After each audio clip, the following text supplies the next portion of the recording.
আল্লাহ পাকের আযাব আসার আগে উচিত হবে তোমাকে আমাকে পরিবর্তন হয়ে যাবার। এ যুবকের জিন্দেগি আল্লাহ দিয়েছে, তুমি যদি হকের পক্ষে থাকার জন্য ভাবো আমাকে জেলে দেবে, থাকা যাবে না, তাহলে জাহান্নামে যাবার জন্য প্রস্তুত হও।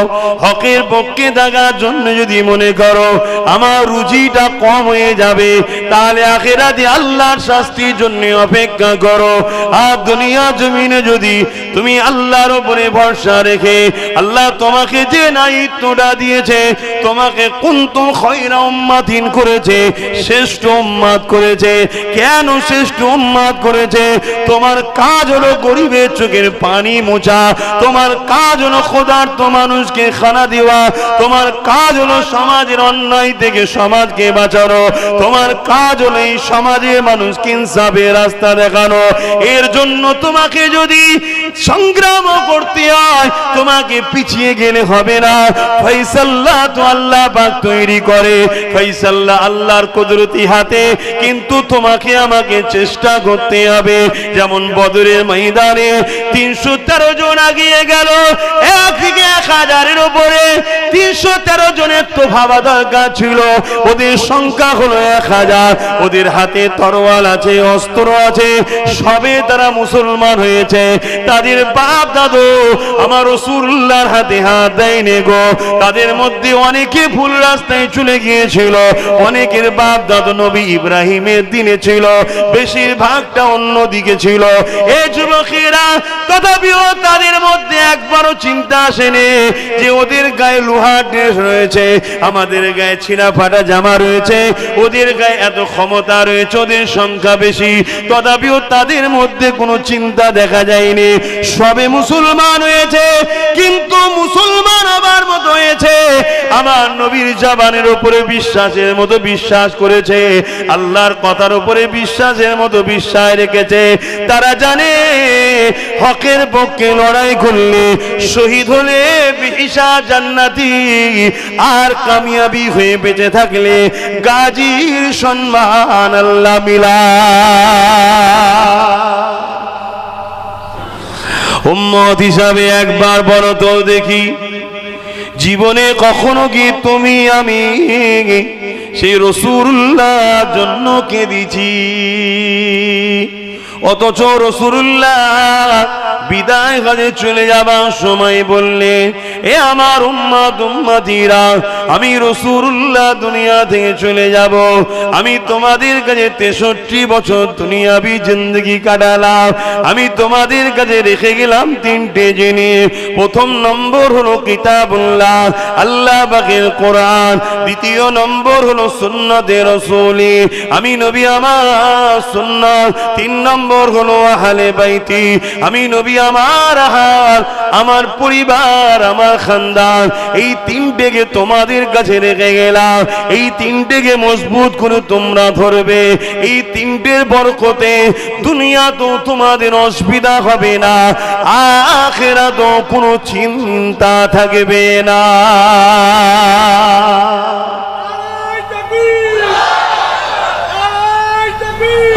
আল্লাহু আকবার। ভেবে দেখুন, তাহলে রসুলকে যদি আমরা ভালোবাসতাম, তাহলে নবী কটা জিনিস রেখে গেলেন? 3টে। ধরতে বলেছেন না? বলেন না? ধরিছি আমরা? কোরআন কই ধরিছি?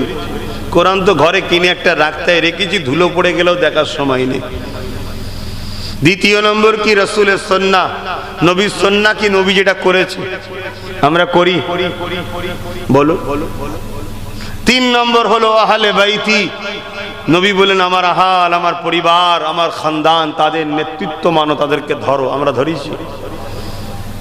যেমন বাংলা পূর্ব ভারতের জমিনে নেতৃত্ব দিবার জন্য নবী বংশের আওলাদ মুজাদ্দিদুল জামান সৈয়দনা আবু বকর সিদ্দিক দাদা হুজুর রহমাতুল্লাহ আলাইহিকে আল্লাহ পাঠিয়েছিলেন, তেনার খলিফারা বা আপনাদের পূর্বপুরুষরা তিনাকে ধরার মতো করে ধরেছে। জোরে বলুন সুবহানাল্লাহ। আপনারা ধরেছেন সেইভাবে? তার আওলাদরাও রয়েছে তো এখন, সেভাবে কি ধরি? ধরি না।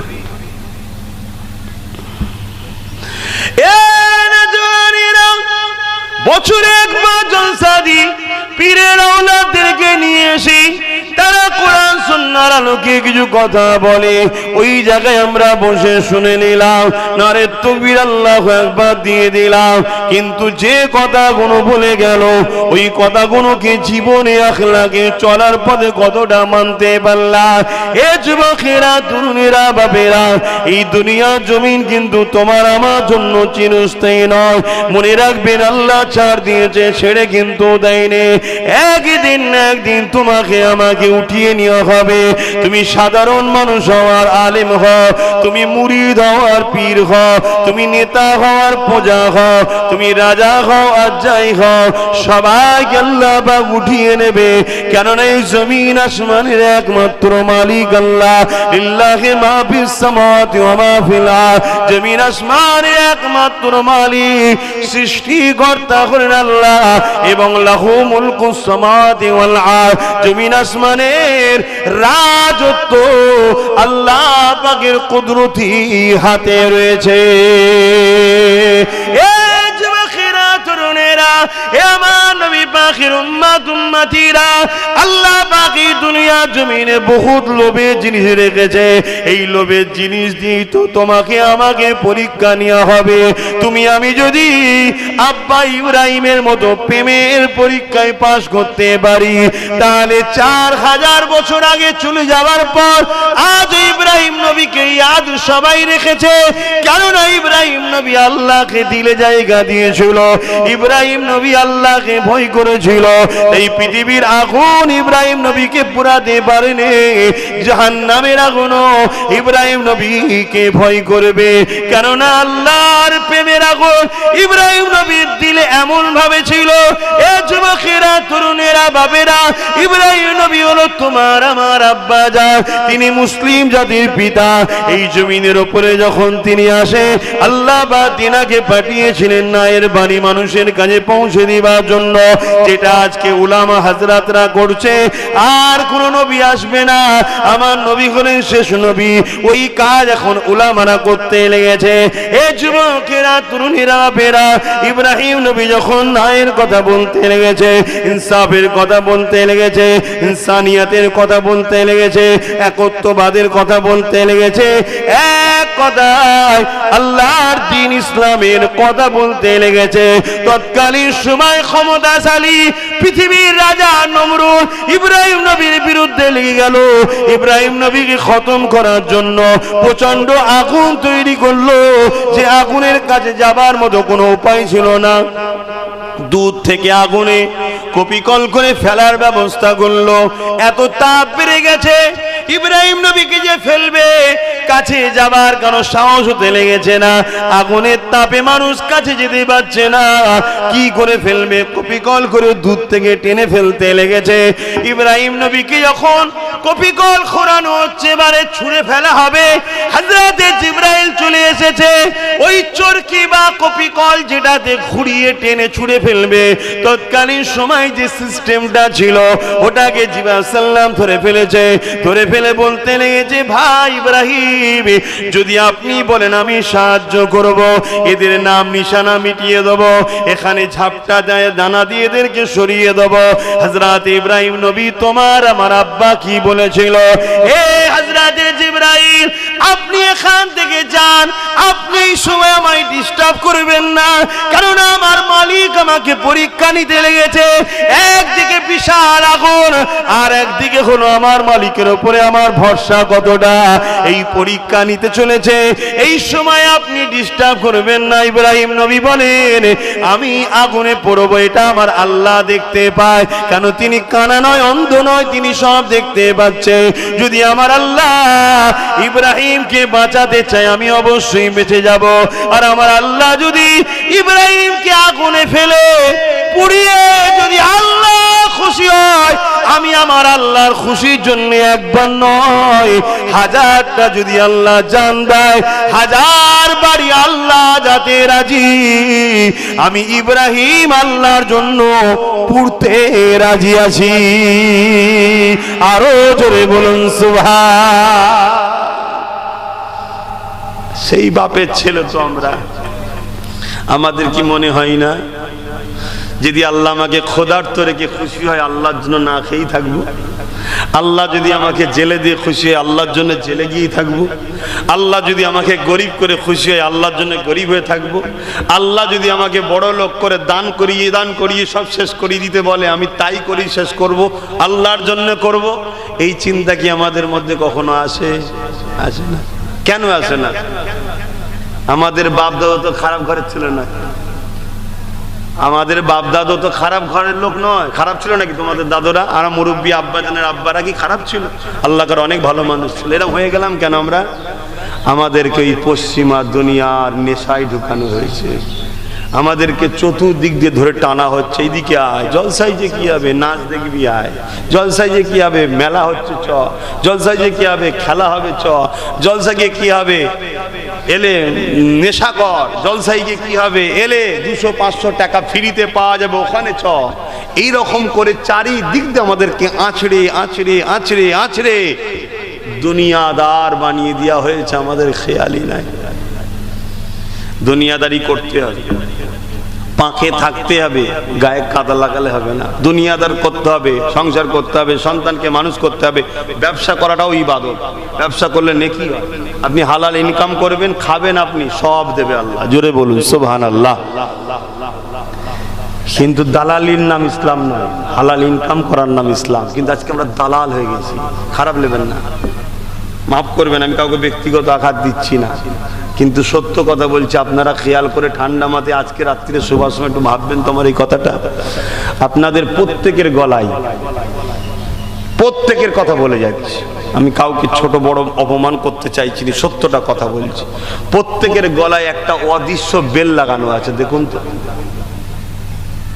আজকে ঠান্ডা মাথায় ঘরে গিয়ে শোবেন যখন, একটু চিন্তা করে দেখবেন আমাদের প্রত্যেকের গলায় একটা অদৃশ্য বেল লাগানো আছে। আমরা কথা বলতে গেলে ভাবতে হয় যে ও নারাজ হবে না তো, ও অখুশি হবে না তো, ও বেজার হয়ে যাবে না তো, ও নারাজ হয়ে যাবে না তো। একবারও আমরা কেউ ভাবি না এই কথাতে আল্লাহ বেজার হবে না তো। এটা ভাবি না আমরা। কেন? আমাদের গলা থেকে আল্লাহর দাসত্বের বেল খুলে গেছে, খুলে গিয়ে দুনিয়ার নকল প্রভুদের বেল পড়ানো হয়ে গেছে। আমরা তাই এদের কথা ভাবি, আল্লাহর কথা ভাবি না। আর যাদের গলায় আল্লাহর বেল এখনো লাগানো আছে এই সমাজে আছে, নেই বলবো না, সেটা খুব কম, খুব কম। যেমন সমাজ থেকে অনেক শাকসবজি দেখবেন উঠেই যাচ্ছে, খাদ্য। ব্যাংক দেখা যায়, ব্যাংক ভাই, ব্যাংক দেখা যায় আর সমাজে একদম কম না, বিরল। হাদিস পাকের মধ্যে আছে, আল্লাহ নবী বলছে কিয়ামতের একটা আলামত, ব্যাংক উঠে যাবে। সমাজে ব্যাংকই দেখা যাবে না। কথা বুঝে আসছে? দেখুন আগে যেভাবে পাওয়া যায় তখন দেখা যায় নেই বলতে গেলেই চলে। ঠিক সমাজে থেকে আস্তে আস্তে আস্তে আস্তে ওই রকম দ্বারা খুব রেয়ার মানুষ, ভালো ভালো মানুষগুলোকে আল্লাহ উঠিয়ে নেবে, উঠিয়ে নেবে। আমরা প্রতিনিধিত্ব, আমরা অভিভাবক, গার্জেনহীন হয়ে যাব। এখানে গার্জেন শুধু বাপ হয় না, সমাজের হাক্কানি উলামা, নবীর ওয়ারিস, তারাও কিন্তু আপনাদের গার্জেন। আজকে হাক্কানি উলামা, নবীর ওয়ারিসরা আপনাদের গার্জেন। তাদের মধ্যে বেশিরভাগ সব উঠিয়ে নেওয়া হচ্ছে, দেখুন খেয়াল করে। বা অনেকে হক কথা বলার জন্য তাকে জেলে ভরে গ্যারেজ করে দেওয়া হচ্ছে, দেখুন আপনাদের।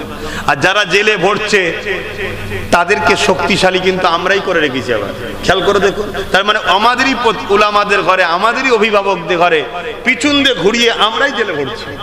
এই সমাজে হচ্ছে না, হয় না? দেখুন খেয়াল করে। এগুলো তো রাসূলুল্লাহর ভবিষ্যৎবাণী। শুনবেন না শুনবেন না? কথা বলেন, শুনবেন না শুনবেন না? কিন্তু এগুলো শুনতে গেলে আপনাদের ভেতর প্রশ্ন করে, এ যেন আমার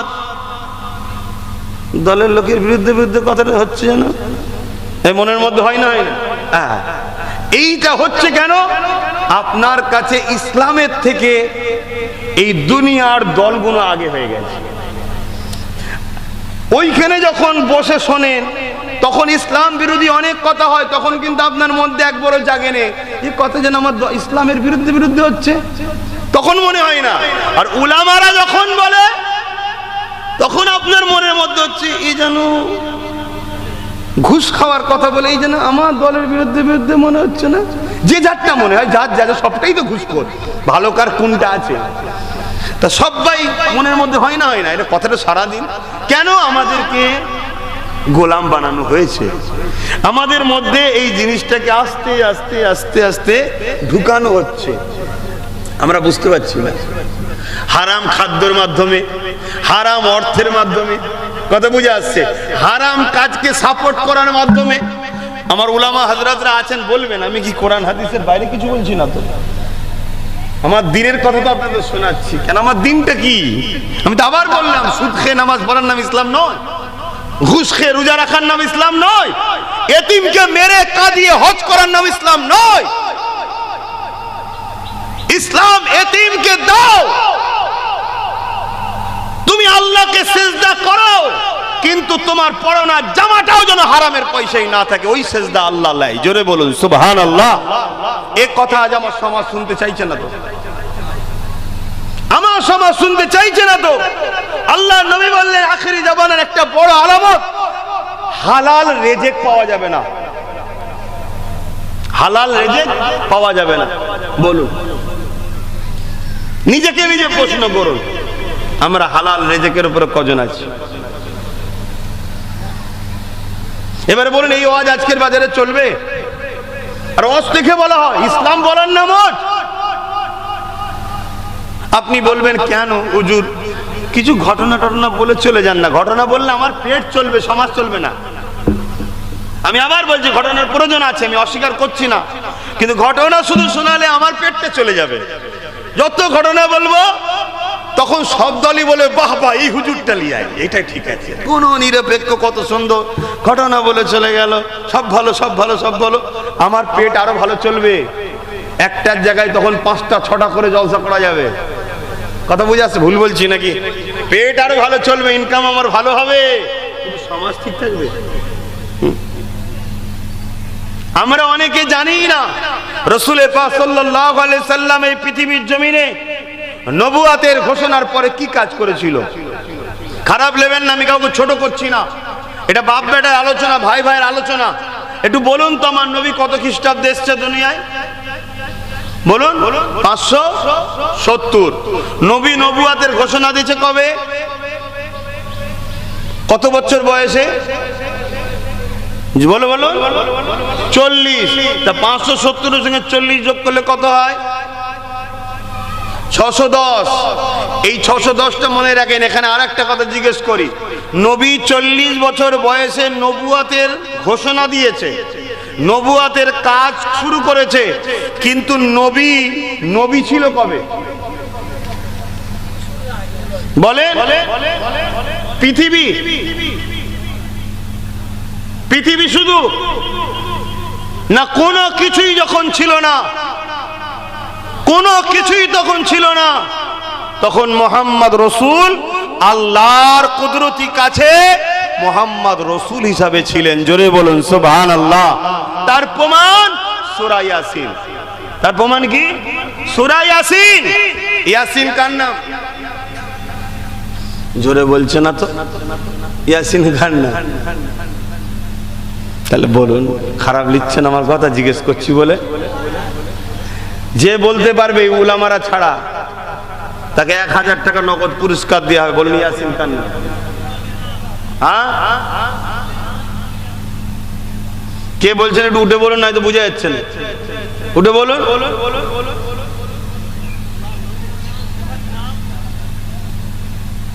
আমার রাসূলুল্লাহর নাম ইয়াসিন। মাশাআল্লাহ। যাক, তোমরা দুজনেই যখন হাত তুলেছো, দুজনে কি দেবো আমি? 1000 1000 2000 টাকা। আল্লাহ কবুল করবো না আমি। ইয়াসিন কার নাম? ভুলে যাবো আবার, মানুষ মেন্টালিটিতে চাপে থাকি তো। চলে আসেন আব্বা, নগদ লি যান।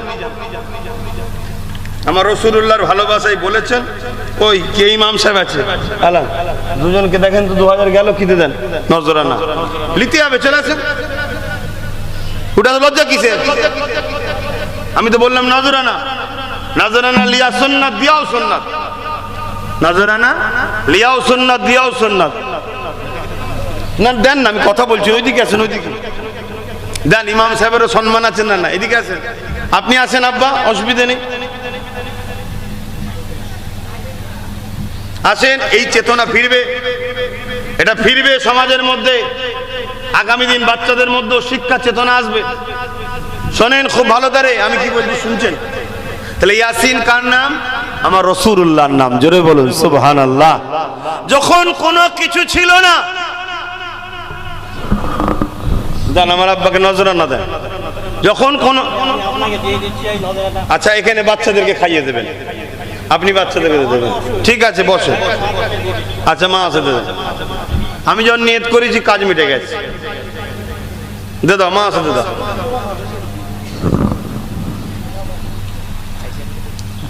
শুনছেন না শোনেননি? আপনাদের অসুবিধা হচ্ছে আলোচনা, ভালো করে বুঝুন। যখন কিছুই ছিল না, আমার আল্লাহ তখন ডাক দিচ্ছে, ইয়াসিন ওয়াল কুরআনিল হাকীম, হে ইয়াসিন। কেউ থাকলে তবে তাকে ডাকছে, হে আমার ইয়াসিন। কিভাবে ডাকা হচ্ছে বুঝাবার জন্য বলছি। যেমন এখানে ধরুন কাউকে ডাকছি, হে আমার ভাই, বুঝাবার জন্য কেউ আছে। আমার আল্লাহ আমার রসুলকে একেবারে কুদরতি কাছ থেকে ডাকছে, হে আমার ইয়াসিন। জোরে বলুন সুবহানাল্লাহ। তখন মোহাম্মদ রসুল ছিলেন। এটাও একটা পশ্চিমা দুনিয়াদের কালচার, নকল ইসলামের একটা সিস্টেম। আমাদেরকে খাওয়ানো হচ্ছে নবী 40 বছরে নবী হয়েছে, তার আগে নবী ছিল না। বলুন নাউজুবিল্লাহ। নবী ডিউটি পেয়েছে যখন কায়নাত ছিল না, 40 বছর বয়সে দুনিয়ায় এসে ডিউটির কাজে জয়েন্ট হয়েছে। কিছু বুঝাতে পারলাম? চাকরি পায় মানুষ অনেক দিন আগে, চাকরির লিটার চলে এসেছে, চাকরি পেয়ে গেছে, জয়েন্ট হওয়ার একটা দিন থাকে না? 570 খ্রিস্টাব্দে 12 রবিউল আউয়াল দুনিয়া এসেছে, তখনও নবী হয়ে এসেছে। তাই তো আমার রসুলের আম্মা নাপাক হয়নি। জোরে বলুন সুবহানাল্লাহ। তাই তো আমার রাসূলুল্লাহ নবীর সঙ্গে আম্মার নামের কানেকশন ছিল না, আম্মার রক্ত প্রবাহীও হয়নি। জোরে বলুন সুবহানাল্লাহ। তাই তো আমার রসুল যখন সন্ধ্যা হয়েছে, ফাঁকা আকাশের নিচে রসুলের আম্মা নবীকে শুইয়েছে, নবী আঙ্গুলের ইশারা করে, আর চাঁদ যেদিকে ইশারা করে সেদিকে চাঁদ রাসূলুল্লাহর আঙ্গুলের ইশারায় যেতে থাকে। জোরে বলুন সুবহানাল্লাহ। আমার নবী পাক সাল্লাল্লাহু আলাইহি সাল্লাম আম্মা আমিনার গর্ভে এসেছে। আম্মা আমিনার শরীর থেকে মুশকে আম্বারের থেকে বেশি খুশবু বেরোচ্ছে। আম্মা আমিনাকে জিজ্ঞেস করা হয়েছে খুশবু কোথাকারের? আম্মা নিজের থুতু নিক্ষেপ করেছে, থুতু থেকেও খুশবু বেরোচ্ছে। এই খুশবু মুহাম্মদ রাসূলের। জোরে বলুন সুবহানাল্লাহ। তাই তো আম্মা আমিনার গর্ভে যখন ছিলেন ইব্রাহিম খলিলুল্লাহ এসেও আম্মা আমিনাকে মুবারকবাদ দিয়ে গেছে, আমিনা তোমার পেটে সাইয়্যিদুল মুরসালিন আছে। জোরে বলুন সুবহানাল্লাহ। জিবরাইল পাঠিয়ে আল্লাহ জানিয়ে দিয়েছে, আমিনা তোমার বাচ্চার নাম লেখা আছে জান্নাতি পর্দার ভেতরে, তোমার বাচ্চার নাম হবে মুহাম্মদ। জোরে বলুন সুবহানাল্লাহ। তাওরাত, জব্বুর, ইনজিলে আহমদ নাম। নবী যদি না হয় তাহলে আহমদটা কে? কথা বুঝে আসছে না? নাই, এটাও একটা আমাদেরকে খাওয়ানো হচ্ছে নবীর বিরুদ্ধে। আর নবীর বিরোধী মানে তার ঈমান আছে। জোরে বলেন। আর ঈমান যার নেই তার ওকে সাহায্য আছে। বদরে জিতেছিল সংখ্যা জোরে না ঈমানের জোরে? আজকে আমাদের সংখ্যা বেশি, ঈমান কমজোর বলে জিততে পারছি না। ঈমান নেই বলবো না, দুর্বল দুর্বল। তো যাক, তাহলে আমি যে কথা বলতে চাইছি, নবী 40 বছর বয়সে নবুয়াতের ঘোষণা দিয়েছে, নবুয়াতের কাজ শুরু করেছে। তাহলে 570 থেকে 40 যোগ হলে 610। আর নবী মেরাজে গেছে কবে বলুন? 27 রজব জানি, কিন্তু কত খ্রিস্টাব্দ কত? 621। মনে থাকবে কত? 600। একটু সবাই মুখে বলেন। এই তথ্যটাকে ভালো করে ব্রেনে ঢুকিয়ে নেন, না আপনারা ধ্বংসের দিকে যাচ্ছেন। তা মন দিয়ে শোনেন। তাহলে 610-এ নবী নবুয়তের ঘোষণা করেছে, আর 621-এ মেরাজে গেছে। মেরাজ থেকে নামাজ এনেছে।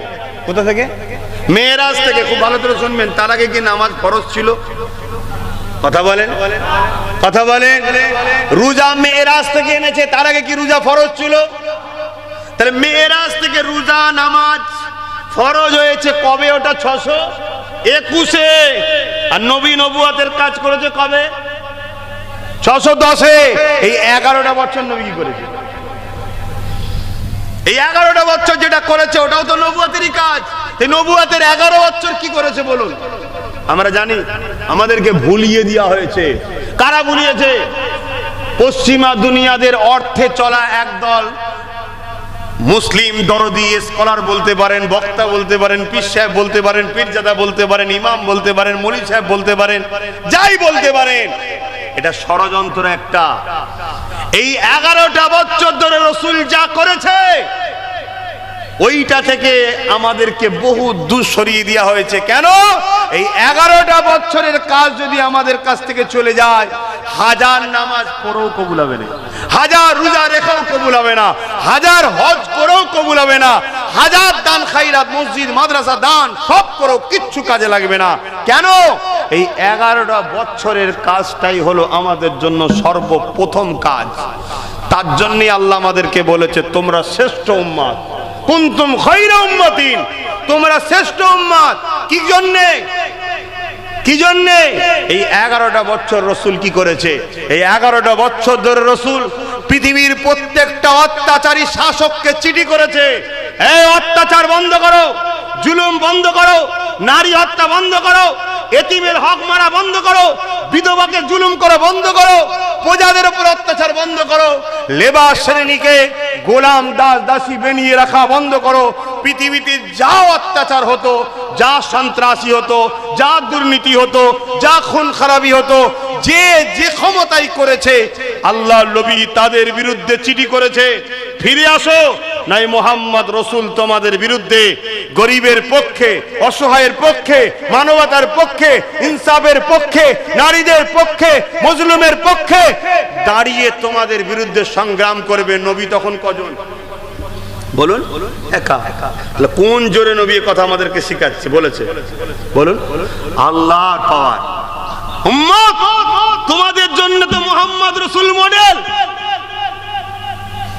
তোমাদের জন্য আমাদের জন্য তো মুহাম্মদ রাসূল তো মডেল। লাকাদ কানা লাকুম ফি রাসূলিল্লাহি উসওয়াতুন হাসানাহ। নবী হলেন সবথেকে উত্তম মডেল।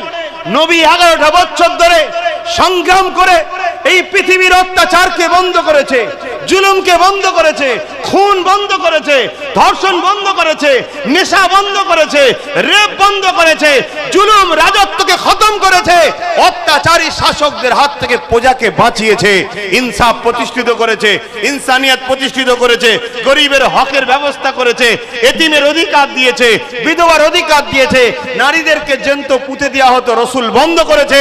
যখন পুরো জঙ্গল সন্ত্রাস অত্যাচার বন্ধ হয়ে যাওয়ার পর সমাজ পৃথিবী যখন না ইনসাফ ইনসানিয়াত মানবতা পেয়েছে, জঙ্গল পরিষ্কার হয়ে গেছে, আমার আল্লাহ তখন 27 রজবে রাসূলে পাককে 621 মেরাজে ডেকেছে, বন্ধু আসুন। নবী গেছে, আল্লাহ বলেছেন ওই পরিষ্কার পৃথিবীতে এবার নামাজের চাষ করুন, রোজার চাষ করুন। তাহলে আমার রাসূলুল্লাহর ওই কাজটা করবে কে? বলুন। প্রত্যেকটা গ্রামে বলুন এতিম সম্মান পায়, বিধবা মর্যাদা পায়। বলুন বলুন। গ্রামের জুলুম বন্ধ হয়েছে, সন্ত্রাস মুক্ত গ্রাম আছে, নেশা মুক্ত গ্রাম আছে, চোর মুক্ত গ্রাম আছে, খনি মুক্ত গ্রাম আছে। কিসের বলছো এটা ইসলামের গ্রাম, মুসলমানদের গ্রাম? প্রত্যেকটা গ্রামে জুয়া, লেডে লটারি, নেশা, মদ, গান, নাচ বড় প্ল্যান করে মুসলমানের গ্রামে ঢুকিয়ে দেওয়া হচ্ছে। হচ্ছে না হয়নি? কিন্তু ওর বিরুদ্ধে কথা বলার নামাজি মুসল্লি বাপেদেরও ক্ষমতা আছে। কেন ক্ষমতা নয়? ওদের পিছনে ক্ষমতাশালী শাসকরা রয়েছে। কেন? শাসক জানে ইসলামকে মিটাতে হবে, ডাইরেক্ট ইসলামের বিরুদ্ধে বললেই ক্যাচাল হবে। মদ দে, ইসলামের বিরোধী; জুয়া দে, ইসলাম বিরোধী; নেশা দে, ইসলাম বিরোধী; গান দে, ইসলাম বিরোধী; জিনার ব্যবস্থা কর, ইসলাম বিরোধী; খুন করা, ইসলাম বিরোধী। আমরা সবাই ইসলাম বিরুদ্ধে। আমি করিনি খুন, আমি নেশা করিনি, কিন্তু নেশাকারীকে তো সাপোর্ট করি। তাহলে আমি কোনসা ধোয়া তুলসী পাতা হয়ে বসে আছি? আমার কথা শুনছেন না শোনেন না? তাহলে বলুন আমাদের উপরে আল্লাহর রহমত আসবে? বলুন ইসলামের দুশমনের উপর আল্লাহর রহমত আসবে? কিন্তু আমাদের উপরে ডবল মার হচ্ছে। কি? এক, আমরা ইসলামের দুশমন হওয়ার জন্য মার খাচ্ছি, আবার আমরা মুখে বলি আমরা ইসলামের অনুসারী, তার মানে মুনাফিক। দুই দিক দিয়ে মার খাচ্ছি আমরা। অতএব এ থেকে বাঁচতে গেলে উপায় কি? উপায় দরকার। এ থেকে বাঁচতে গেলে উপায় সেই একটাই, সবাইকে বাদ দাও, প্রতিটা বাড়িতে রাসূলুল্লাহর জীবনী তোলো, রাসূলকে ফলো করো, নবীকে ফলো করো। আর নবী বলেছেন আল উলামা ওয়ারাসাতুল আম্বিয়া, যে সব উলামারা আমার কথা শোনায় তাদেরকে তোমরা ধরো, তাদের পিছনে ঘোরো, তাদের নেতৃত্ব মানো, তাদেরকে সম্মান করো, তাদেরকে কাঁধে করলে ঘোরো, তারা যে ডিরেকশন দেবে সেই ডিরেকশনে চলো, তবেই তোমরা আগামী দিন আল্লাহরও সাহায্য পাবে এবং দুনিয়ার বুকে তোমরাও ক্ষমতাশালী হবে, তবেই কামিয়াবি হবে। আমার কথা কি কষ্ট দিচ্ছে কাউকে, আঘাত দিচ্ছে কাউকে? যদি দেয় আমি তেনাকে বলবো আপনি তওবা করুন বেশি বেশি করে, কেন আমার মুখ কথা তো আমার নয়, মুখ আমার কথা তো আমার নয়। আজকে কি হচ্ছে বলুন না? আল্লাহ নবী গরিবের জন্য লড়তে গিয়ে মার খেয়েছে, আর এখন লক্ষ লক্ষ মুসলমান গরিবের সম্পদ চুরি করে খুনিদের হাতে তুলে দিবার জন্য মারপিট করছে। আছে না? না, গরিবকে মিথ্যা কেসে জড়াবার জন্য আজকে মারপিট করছে, গরিবের উপর অত্যাচার হচ্ছে। আহা, কি হচ্ছে সমাজ! আল্লাহ পাকের আযাব আসার আগে উচিত হবে তোমাকে আমাকে পরিবর্তন হয়ে যাবার। এ যুবকে জিন্দেগি আল্লাহ দিয়েছে, তুমি যদি হকের পক্ষে থাকার জন্য ভাবো আমাকে জেলে দেবে, থাকা যাবে না, তাহলে জাহান্নামে যাবার জন্য প্রস্তুত হও। হকের পক্ষে থাকার জন্য যদি মনে করো আমার রুজিটা কম হয়ে যাবে, তাহলে আখিরাতে আল্লাহর শাস্তির জন্য অপেক্ষা করো। আর দুনিয়া জমিনে যদি তুমি আল্লাহর উপরে ভরসা রেখে, আল্লাহ তোমাকে যে দায়িত্বটা দিয়েছে, তোমাকে কুনতুম খায়রা উম্মাতিন করেছে, শ্রেষ্ঠ উম্মাত করেছে। কেন শ্রেষ্ঠ উম্মাত করেছে?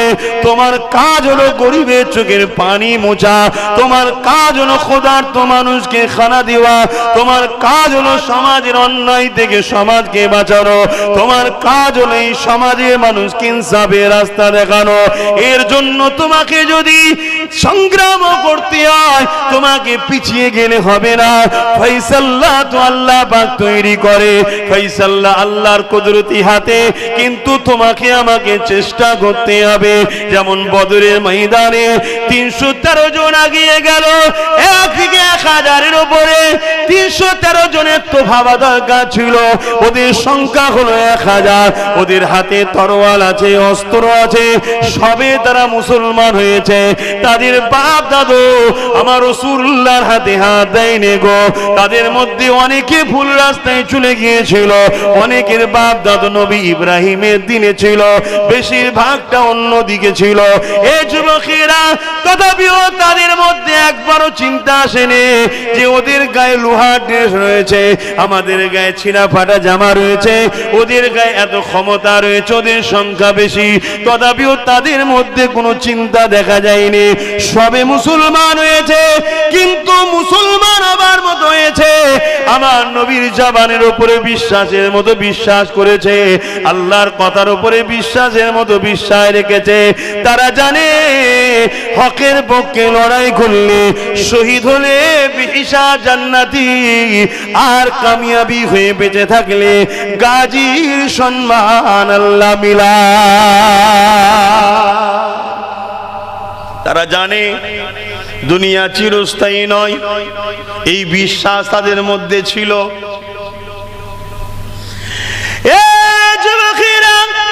তারা আল্লাহ ছাড়া অন্য কাউকে ভয় করে না, কেননা তারা জানে ওয়ালিমান খাফা মাকাম রাব্বিহি জান্নাতান। আমার আল্লাহ সূরা রহমানে জানিয়ে দিয়েছে, যারা আমাকে ভয় করে, আমি আল্লাহকে শুধুমাত্র ভয় করে, তাদেরকে আমি আল্লাহ দুটো জান্নাত দেব। তাই পৃথিবীতে কত লোক রয়েছে সামনে, ওনারা দেখেনে, ওনারা ভরসা আল্লাহর উপরে রেখেছে। যদি এই লড়াই আল্লাহ আমাকে মৃত্যু দেয়, আমি বিহিসাব জান্নাত পাবো।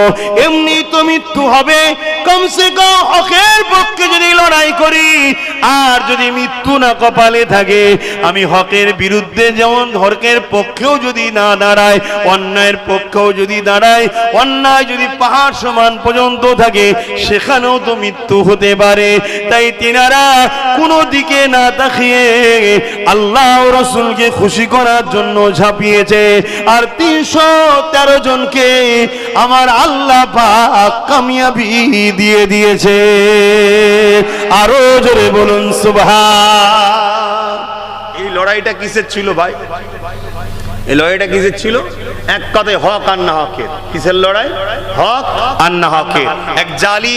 একদল জালিম শাসকের বিরুদ্ধে মজলুমদের পক্ষে দাঁড়িয়েছে 313 জন। জোরে বলুন সুবহানাল্লাহ। জালিম শাসকটাকে আবু জেহেল, উতবা, সাইবা, আবু লাহাব, তারা তখন সমাজকে পরিচালনা করত, ক্ষমতাশালী তারা। তাদের বিরুদ্ধে লড়াইটা ছিল।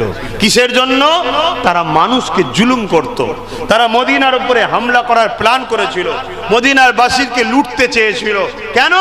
মদিনাবাসী রসুলকে সাথ দিয়েছে তাই। কথা মাথায় ঢুকছে? আজ আমাদেরকেও লুটতে চায়, আমাদেরকেও মারতে চায়, আমাদেরকেও মিটিয়ে দিতে চায়। কেন? আমরা রাসূলুল্লাহকে মানি, দ্বীন ইসলামকে অ্যাকসেপ্ট করেছি তাই। আছে না নাই? কিন্তু দুঃখ এতটা জায়গায় আমরা সেই ঈমানের ক্ষমতা থেকে পিছিয়ে গেছি। আমরা জালিমকে দেখে ভয় করি, আল্লাহকে ভয় করি না। আর আমার আল্লাহ বলছে যে যার অন্তরে আমার ভয় আছে, দুনিয়া তাকে ভয় করবে, দুনিয়া তাকে ভয় করবে। প্রত্যেকটা সন্ত্রাসের অন্তরে আমার প্রেমিকদের ভয় আমি আল্লাহ ঢুকিয়ে দিই। জোরে বলুন সুবহানাল্লাহ। তার হাতে কিছু নেই, তার হাতে কিছু নেই, তারপরেও তাকে দেখে ভয় করবে। এ কথা বুঝছেন না? বোঝেন না কেন? আল্লাহ ভয় ঢোকায় জালিমদের অন্তরে। আল্লাহ প্রেমিকদের, যারা আল্লাহকে ভয় করে, তাদের ভয় জালিমদের অন্তরে বলুন ঢুকিয়ে দেয়, দেখে ভয় করে। আল্লাহ নবী বললেন একটা সময় আসবে যেমন ক্ষুধার্ত পশুগুলো খাবারের থালির উপরে ঝাঁপিয়ে পড়ে, আমার উম্মতের উপরে চারিদিক থেকে জালিমরা ঝাঁপিয়ে পড়বে। শুনছেন? নবী পাকের হাদিস বলছি, আর মিলিয়ে দেখুন তো ওই হাদিসটা এখন বাস্তবে হচ্ছে, শুরু হয়েছে কিনা। আল্লাহ নবী বললেন এমন একটা সময় আসবে আমার উম্মতের উপরে ওইভাবে জালিমরা ঝাঁপিয়ে পড়বে যেমন একটা খাবার পাত্রে খাবার আছে, ক্ষুধার্ত পশুগুলো সব ঝাঁপিয়ে পড়েছে, ওই রকম আমার উম্মতের উপরে জালিমরা ঝাঁপিয়ে পড়বে। সাহাবা হুজুররা জিজ্ঞেস করলেন, হুজুর তাদের সংখ্যা কি কমে যাবে? আমার ভাইদের সংখ্যা কি কমে যাবে? আল্লাহ নবী বললেন না, তাদের সংখ্যা অনেক থাকবে। নবী যখন বলছে অনেক থাকবে, তাহলে অনেক না কম? আমরা জোরে বলেন। খাতা কলমে কমিয়ে রাখা হয়েছে, কমানোতেই যদি এই মিজাজ নেয় আর সংখ্যা যদি জানিয়ে দেওয়া হয়, তাহলে এদেরকে রুখে রাখা যাবে? কথা বলবেন তো? তাহলে শয়তান কখনো চায় শয়তানি রাস্তাটা বন্ধ হোক? এই চাই কখনো? খুব কষ্ট করে গোলাম বানানো হয়েছে, আর সেই গোলামি শিকল থেকে কেউ খুলে দিয়ে তোমায় আজাদ করে দেবে, এটা কেউ মেনে নেবে? হ্যাঁ, খুব ভালো করে বোঝেন।